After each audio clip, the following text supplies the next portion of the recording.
اور اللہ نے اہم حکم یہ بھی بیان کیا کہ جب عورت کو طلاق دو تو جہاں وہ طلاق کے بعد نکاح کرنا چاہتی ہے اس کے نکاح میں رکاوٹ مت بنو، کباب میں ہڈی بننے کی کوشش مت کرو. یہ بھی زمانے جاہلیت میں ہوتا تھا اور آج بھی ہوتا ہے.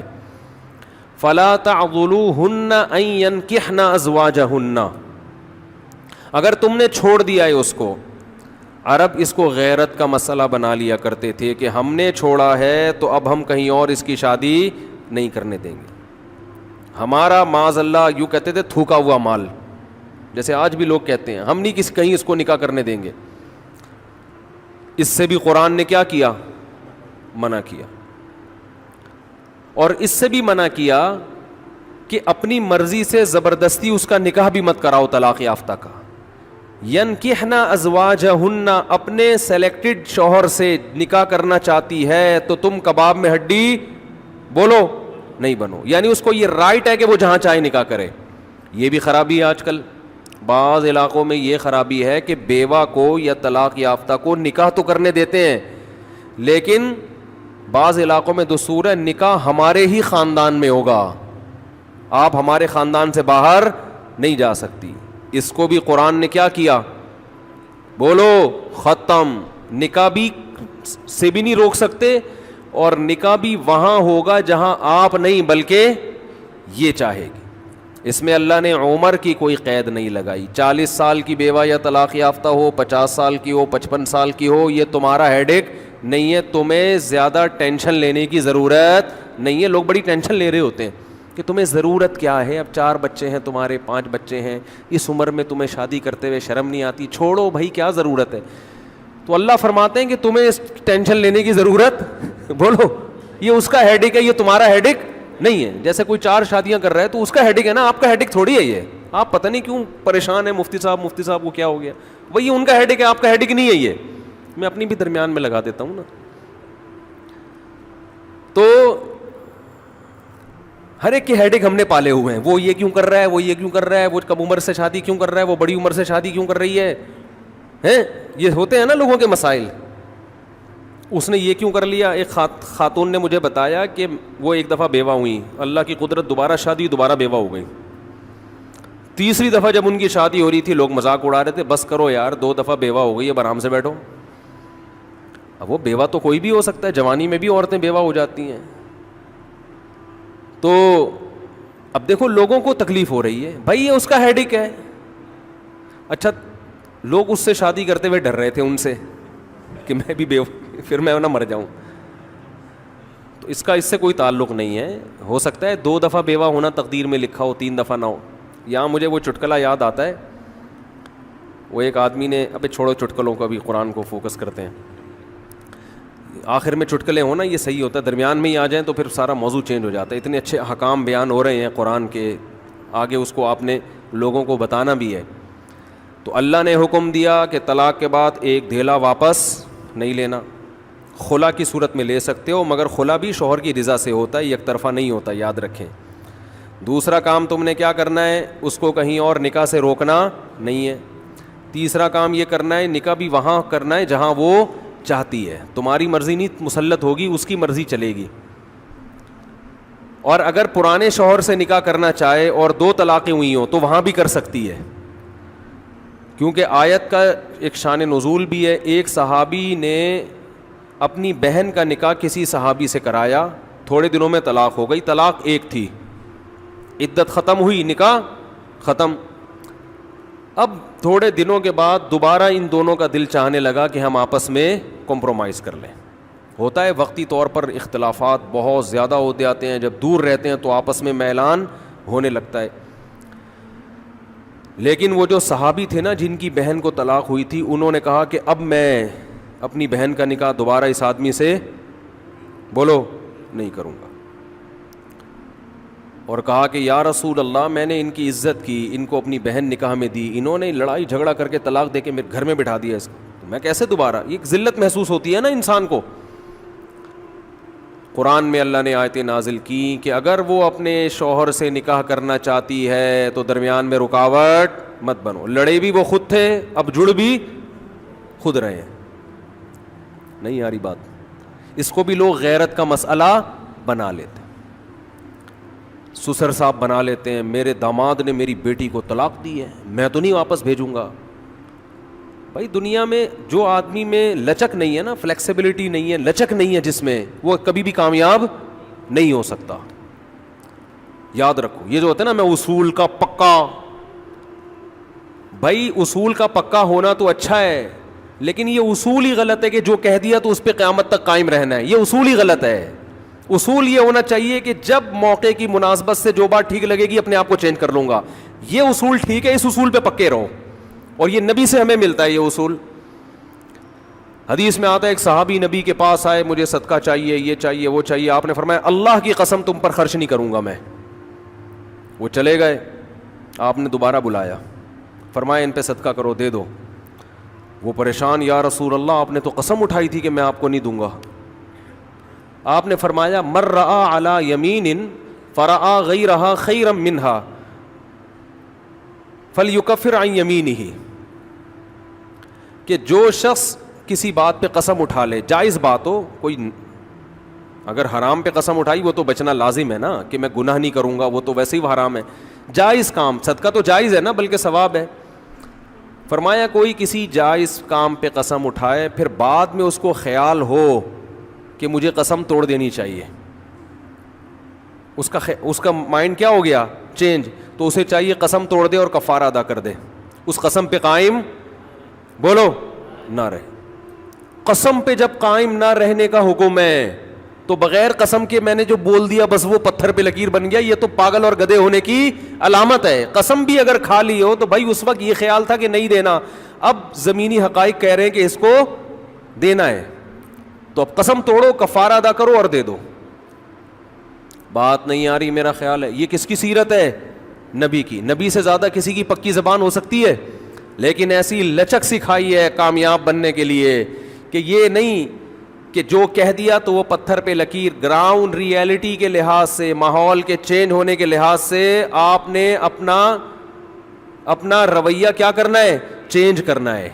اس وقت آپ کی رائے یہ تھی, اب آپ کی رائے وہ ہے, کیونکہ زمینی حقیقت بھی چینج ہوتی ہے اور انسان کی نالج بھی چینج ہوتی ہے اور انسان کی رائے بھی چینج ہوتی ہے. بعض دفعہ نالج چینج نہیں ہوتی, انسان تانے بانے ملا کے ایک رائے قائم کرتا ہے, بعد میں جب اور گہرا سوچتا ہے تو اسے لگتا ہے کہ وہ رائے ٹھیک نہیں تھی, تو وہ اسٹیٹمنٹ اس کا کیا ہو جائے گا, چینج. کوئی بات نہیں, دن میں 100 دفعہ چینج ہو جائے. ناکام وہ ہے جو کہہ دیا تو اڑ گیا, بس کچھ بھی ہو جائے. اب دیکھو ایک آدمی آپ کو مستحق نظر نہیں آ رہا تھا, آپ نے کہا اللہ کی قسم تجھے میں صدقہ نہیں دوں گا, تو فراڈی ہے. بعد میں پتہ چلا نہیں فراڈی نہیں ہے, آپ کو نہیں, میں نے تو بول دیا تھا میں نہیں دوں گا. بھائی اب فراڈی ہونے کی بیس پہ نہیں دے رہے تھے, تو اب پتہ چل گیا یہ فراڈی نہیں ہے. بعض دفعہ پہلے بھی پتا تھا فراڈی نہیں ہے, اب بھی پتہ ہے نہیں ہے, لیکن پہلے خیال تھا کہ نہیں دینا چاہیے, اب خیال ہے کہ دے دینا چاہیے, تو رائے چینج کر لو. بہت مشکل ہے. اور گھریلو جھگڑوں میں تو میاں بیوی کی طبیعت میں اگر لچک نہیں ہے نا, 4 دن بھی ان کا رشتہ نہیں چل سکتا. یہ تو مجھ سے ابھی لکھوا کے سگنیچر انگوٹھے لگا لو, جیسے سبزی والے نے ٹھپے لگائے تھے انگوٹھے کے, انگوٹھے لے کے گھوم رہا ہوں. لیکن آپ انگوٹھے نہیں, آپ مجھے پکڑ لینا, میں کہاں بھاگوں گا. وہ جب بھی انگوٹھے کی بات آتی ہے مجھے وہ سبزی والا یاد آتا ہے جس کو میں نے بزنس کے لیے پیسے دیے تھے, اور اس نے ایمانداری میں اسٹیمپ پیپر پہ اپنے انگوٹھے لگا کے دیے تھے. جب وہ پیسے لے کے بھاگا تو 3 سال میں نے وہ انگوٹھے سنبھال کے رکھے.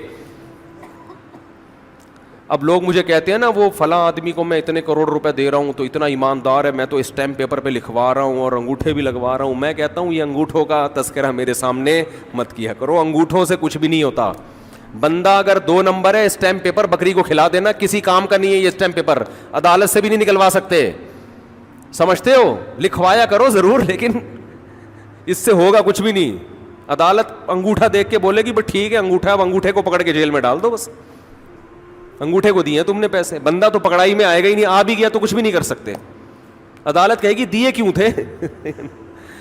تو پیسہ دینے سے پہلے 100 دفعہ سوچا کریں. خیر, تو کیا بات چل رہی تھی؟ ابے انگوٹھے کی بات کہاں سے آئی؟ ہاں, لچک پیدا کرنا چاہیے. میاں بیوی کا رشتہ تو ایسا ہے کہ اگر آپ کہیں نا کہ جو میں نے کہہ دیا بس وہ کیا ہے, آرڈر از آرڈر, تو بھائی اس کا مطلب آپ میدان جنگ میں کھڑے ہوئے ہیں. دشمن کی فوجیں آپ کے سامنے اور آپ ایک فوج کی کمانڈ کر رہے ہیں کہ گولی چلانے کا آرڈر دیا تو کیا کرنا ہے؟ یہ گھر ہے، یہ میدان جنگ بولو نہیں ہے. یہاں آپ کا اسٹائل یہ ہونا چاہیے، آپ نے بیوی کو آرڈر دیا، گراؤنڈ ریئلٹی یہ کہہ رہی ہے کہ بھائی میرا روب اس پر بیٹھا ہوا ہے اور وہ پکوڑے بنا بنا کے خود ہی کھا رہی ہے، آپ کو ایک لقمہ بھی نہیں کھانے دے رہی. آپ غصے میں آئے، آپ نے کہا بیگم مزید پکوڑا اگر کھایا نا تو گراؤنڈ ریئلٹی کہہ رہی ہے کہ اس دھمکی سے یہ پکوڑے کھانا چھوڑ دے گی نا. لیکن آگے اس کا ایٹیٹیوڈ آپ نے دیکھا، اس نے کہا تو کیا کر لے گا، فوراً وہ کرچلی اٹھائی، تو کیا کر لے گا، فوراً لچک پیدا کرو بولو تو صبر کروں گا اور کیا کروں گا. یہ کامیاب، یہ گھر کیا کیسے چلے گا، یہ رشتہ جوڑا رہے گا. اگر آپ نے اس کے ایٹیٹیوڈ دیکھ کے، اس کی پیشانی پہ سلوٹیں دیکھ کے اپنی دھمکی کو واپس نہیں لیا تو یہ گھر کیا ہوگا؟ پکوڑے تو کھا لو گے آپ لیکن آپ کے بچوں کی ماں مارکیٹ سے شارٹ ہو جائے گی. تو اس میں گھر کے اندر کا اصول لچک، کامیاب آدمی وہ. ہاں ناقابل برداشت کوئی معاملہ ہو جائے تو ایک الگ بات ہے. تو اللہ نے کیا حکم دیا کہ اگر ڈیورس ہو گئی ہے پھر دوبارہ ملنا چاہتے ہیں تو کباب میں ہڈی بولو مت بنو، ملنے دو ان کو، کوئی مسئلہ نہیں ہے. ہاں یہ قرآن نے کہا ہے کہ اس شرط میں ملیں کہ ان کا اپنے بارے میں یہ خیال ہو کہ دوبارہ وہ جھگڑے نہیں کریں گے. ایسا نہ ہو ملتے پھر وہی ٹینشنیں شروع کر دیں، اب دوبارہ اپنی اصلاح کر کے آئیں کہ بھئی اب ان ماضی کے قصوں کو چھیڑنا نہیں ہے. لیکن یہ ایک یا دو طلاقوں کے بعد ہے، 3 طلاق کے بعد نہیں مل سکتے جب تک کہ کہیں اور نکاح نہ ہو جائے اس کا. تو خیر قرآن مجید میں اس میں اللہ نے یہ بھی حکم دیا وَلَا يَحِلُّ لَهُنَّ أَن يَكْتُمْنَ مَا خَلَقَ اللَّهُ فِي أَرْحَامِهِنَّ.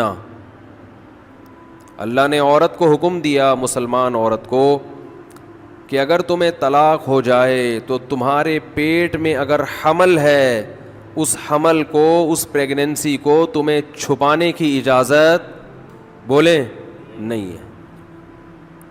اگر تم اللہ اور آخرت پر ایمان رکھتی ہو. یہ بھی ہوتا ہے آج کل،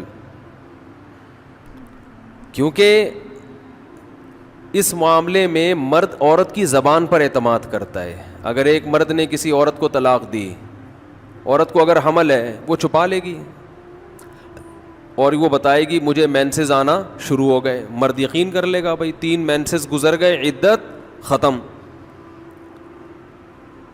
کسی اور مرد سے نکاح کرے گی، اس کو بتائے گی بھائی میری عدت پوری ہو گئی ہے. اس بات کا امکان ہے کہ وہ بچہ کسی اور مرد کے کھاتے میں ڈال دے. مرد تو نہیں دیکھ رہا کہ واقعی عدت ختم ہوئی ہے، یہ تو یہ عورت جانتی ہے اور اللہ جانتا ہے. تو اس معاملے میں اللہ نے حکم دیا عورت کو کہ وہ خیانت بولیں نہیں کرے. مردوں کو اللہ نے حکم دیا کہ جب بھی کسی عورت کو تم طلاق دو گے تو اس کا مال چھیننے کی تمہیں اجازت نہیں ہے. لا يحل لكم ان تأخذوا مما آتيتموهن شيئا. جو کچھ اس کو دیا ہے نا شادی سے پہلے، ایک دھیلا بھی واپس لینے کی اجازت بولو نہیں ہے. آج جہیز بھی جو وہ اپنے گھر سے لائی ہے نا وہ بھی ہتھیا لیتے ہیں. اپنے دیے ہوئے گفٹ تو واپس لیتے ہی ہیں، جو وہ اپنے گھر سے لائی ہے وہ بھی ہتھیا لیتے ہیں. یہ سارے قرآن کے احکام ہیں جس کی آج دھجیاں اڑائی جا رہی ہیں، کیونکہ ان احکام کا لوگوں کو علم ہی نہیں ہے. لوگ محرم میں کربلا، ربیع الاول میں جو مخصوص بیانات ہوتے ہیں وہ یعنی سیزن وائز چل رہے ہوتے ہیں. ہم لوگ جو پریکٹیکل لائف ہے، ہماری عملی زندگی ہے، جس کے لیے پیغمبر صلی اللہ علیہ وسلم کو بھیجا گیا معاشرے کی اصلاح کے لیے، اللہ کے حقوق سکھانے کے لیے اور ایک دوسرے کے حقوق سکھانے کے لیے، اس پریکٹیکل لائف کی طرف ہماری توجہ نہیں ہے. ہم دوسری چیزوں میں زیادہ لگ گئے ہیں. بس وہ جوشیلی تقریریں، لوگوں کو رلانا دھلانا، یہ کام رہ گیا ہے بہت سو کا، سب کا نہیں. اہل حق ہر دور میں رہیں گے. تو اللہ نے حکم دیا کہ ڈیورس کے بعد آپ کو عورت سے کچھ لینے کی اجازت بولو نہیں ہے. ہاں خلا کی صورت میں مہر واپس لے سکتے ہو. خلا یہ ہوتا ہے کہ مطالبہ عورت کی طرف سے ہو طلاق کا, آپ تو نہیں دینا چاہتے, اچھی بھلی زندگی گزر رہی ہے, اسی کو دماغ خراب ہو رہا ہے اس کا, نہیں مجھے نہیں رہنا.